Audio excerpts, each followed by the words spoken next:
చాలా స్పష్టంగా అడగాలి. మీకు ఒత్తిడి వచ్చిందా అని కాదు, నాకు ఎవరి దగ్గర నుంచి ఒత్తిడి వచ్చింది అని మీరు భావిస్తున్నారు? ఆయన ముందు జవాబు చెప్పండి.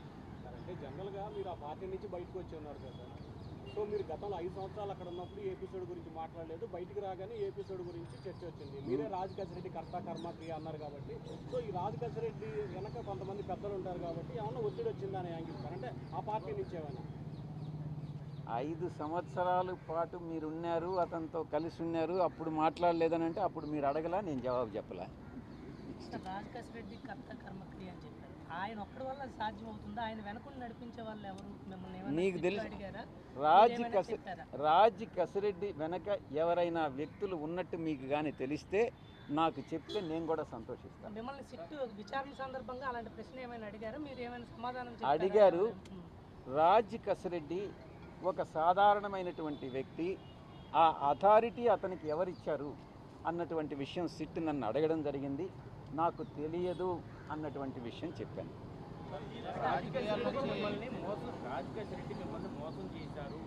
నన్ను మోసం చేయలే, పార్టీని మోసం చేశాడు, ప్రజలను మోసం చేశాడు.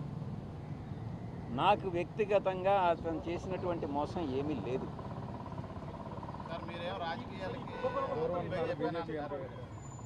కుంభకోణంలో మద్యం మాఫియాలో ఎన్ని వేల కోట్లు అవినీతి? ఆ కుంభకోణం గురించి మీరు ఏదన్నా నాకు చెప్తే నేను కూడా సంతోషిస్తాను. మీరు చెప్తున్నారు కదా కుంభకోణం, ఈ ప్రశ్న రాజ్ కసిరెడ్డిని వేయాలి. మీరు ఆయన దగ్గర సమాధానం తీసుకొని నాకు కూడా చెప్పండి. పార్టీని ప్రజలను మోసం చేస్తున్నాడని తెలిసినప్పుడు పార్టీ దృష్టికి కానీ లేదా ముఖ్యమైన నాయకుల దృష్టికి కానీ తీసుకెళ్లారా? పార్టీలో అందరికీ అతను మోసం చేశాడని ఈరోజు తెలుసు. మీకు ఎలా తెలిసింది? ప్రజలందరికీ తెలుసు. మీకు ఎలా తెలిసిందో పార్టీలో అందరికీ కూడా అలాగే తెలుసు. అప్పట్లో ప్రభుత్వ పెద్దల సహకారం, వాళ్ళ సపోర్ట్ లేకుండా ఇంత పెద్ద నెట్వర్క్ నడిపించడం సాధ్యమవుతుంది? మీరు అడిగిన క్వశ్చనే మళ్ళీ అడుగుతున్నారు. మీరు అది నాకు తెలియదని నేను చెప్పాను. మీకేదన్నా తెలిస్తే ఎవరు అథారిటీ ఇచ్చారని మీకేదన్నా తెలిస్తే నాకు కూడా చెప్పండి, సంతోషిస్తాను. కీలకంగా రాజకేశరెడ్డిని పరిచయం చేశాను, అదానికి డబ్బులు 100 కోట్లు అప్పించానని చెప్పారు కదా. పదే పదే మిత్రులందరూ కూడా, పాత్రికేయ మిత్రులు, ఒక్క విషయాన్ని చాలా స్పష్టంగా చెప్పదలుచుకున్నా. పదే పదే యూట్యూబ్ ఛానల్స్లో కానీ శాటిలైట్ ఛానల్స్లో కానీ సాయిరెడ్డి నెంబర్ 2 సాయిరెడ్డి నెంబర్ 2 అని నేను చెప్తున్నారు పార్టీలో. నేను ఒక్కటే చెప్తా ఉన్నా, ప్రాంతీయ పార్టీలో నెంబర్ 2 అనే స్థానమే ఉండదు. అప్పట్లో మా అధ్యక్షుడు, మా పాత పార్టీ అధ్యక్షులు కూడా స్వయంగా చెప్పారు, 1 నుంచి 100 వరకు ఎవరు ఉండరు, 101 నుంచే ఉంటుంది. ప్రాంతీయ పార్టీలో ఎవరైనా కూడా నేను నెంబర్ 2 అనేది కానీ భావిస్తే అది అంతా మిథ్య మాత్రమే. రెండవది, మీరు చెప్పినట్టుగా అధికారంలో లేనప్పుడు 2014 నవంబర్ నుంచి 2019 అధికారంలోకి వచ్చేంత వరకు మే 28వ తారీఖు వరకు పార్టీని సింగిల్ హ్యాండెడ్గా నేనే మోసాను. జగన్ గారికి నేరుగా ఆయన ఆదేశాలను తీసుకొని నేను, జగన్ గారు, ప్రశాంత్ కిషోర్ ముగ్గురు ప్లాన్ చేసి మిగతా అందరు నాయకుల్ని కలుపుకొని పార్టీని ముందుకు నడిపించాం. నేను అప్పుడు కూడా నెంబర్ 2గా భావించలే.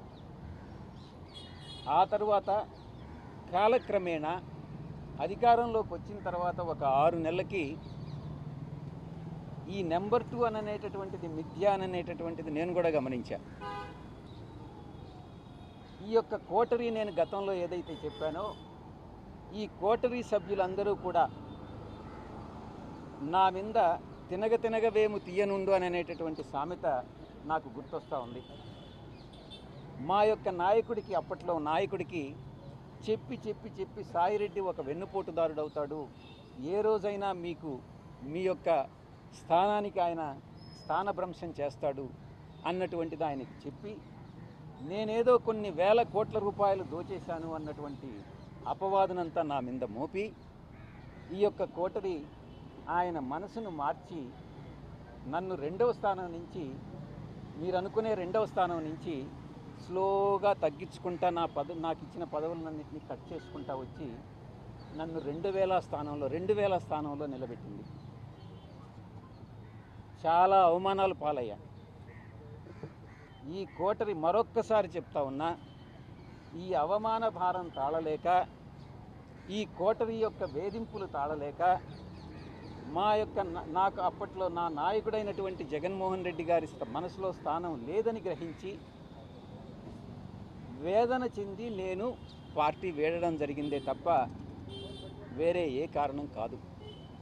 మరొక్కసారి చెప్తా ఉన్నాను, మీరు ఈ రోజుకు కూడా ఈ యొక్క యూట్యూబ్ ఛానల్స్లో పార్టీలో నెంబర్ 2గా ఉన్నటువంటి వ్యక్తి విడిపోయాడు, పార్టీలో నెంబర్ 2గా ఉన్నటువంటి వ్యక్తి విశ్వాసఘాతకానికి పాల్పడ్డాడు, పార్టీలో నెంబర్ 2గా ఉన్నటువంటి వ్యక్తి జగన్మోహన్ రెడ్డి గారిని మోసం చేసి వెళ్ళిపోయాడు అని పదే పదే చాలా న్యూస్ ఛానల్స్లో మా వాళ్ళే కొన్ని రాయిస్తూ ఉన్నారు, మీరు కొన్ని రాస్తూ ఉన్నారు.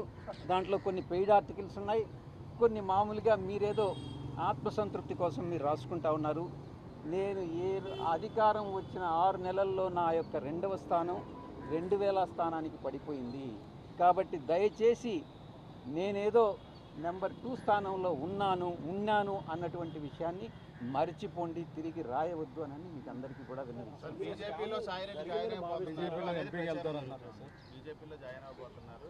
వచ్చే రాజ్యసభ సీట్లు కూడా మీరే మళ్ళీ పోటీ చేస్తారు. ఇంకోటి కూడా, మా ఏ సాక్షి అయితే నేను ఛానల్ పెట్టానో మొదటి నుంచి కంపెనీ ఇన్కార్పొరేషన్ నుంచి లాంచ్ వరకు నేను చూశాను.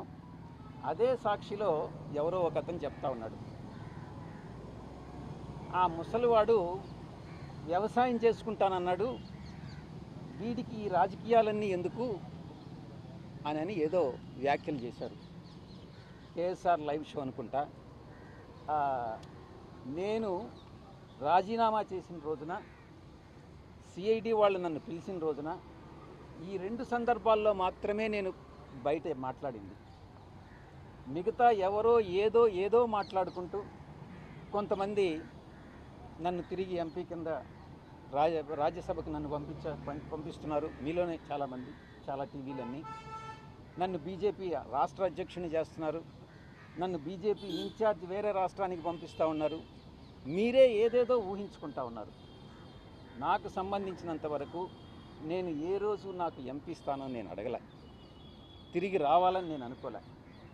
నేను వ్యవసాయం అని అంటే వ్యంగ్యంగా ముసలోడు వ్యవసాయం చేసుకుంటానన్నాడు, మళ్ళీ ఈ రాజకీయాలు ఏంది అని మీరే నేను రాజకీయాల్లో ఎంటర్ అయిపోయినట్టు రీఎంట్రీ అని ఈ రకంగా రకరకాలైనటువంటి వ్యంగ్యాస్త్రాలన్నీ కూడా సంధిస్తూ ఉన్నారు.